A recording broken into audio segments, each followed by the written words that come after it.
আমার 2 কন্যা সন্তান যখন এই সমস্ত কথা বিভিন্ন সোশ্যাল মিডিয়াতে পত্র পত্রিকাতে ঘুরে বেড়ায়, তখন আমার নিজের কাছে নিজেকে খুবই অপরাধী মনে হয় যে আমি আমার মেয়ের কাছে কি করে মুখ দেখাবো যে আমার মতোই কোনো বাবার, কোনো মেয়ে, কোনো ছোট শিশু, নারী এরা হচ্ছে, এরা নানা রকম প্রবঞ্চনার শিকার হচ্ছে।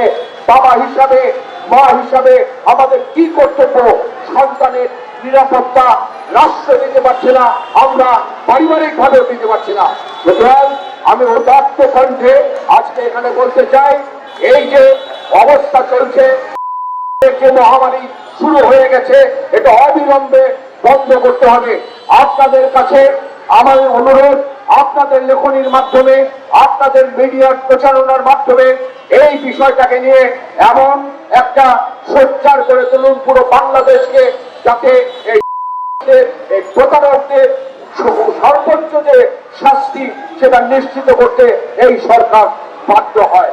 আর তা না হলে আমরা বলতে চাই, এই বিশৃঙ্খলা, এই উশৃঙ্খলা শিল্পী সমাজ, নির্মাতা সমাজ আর মেনে নেবে না।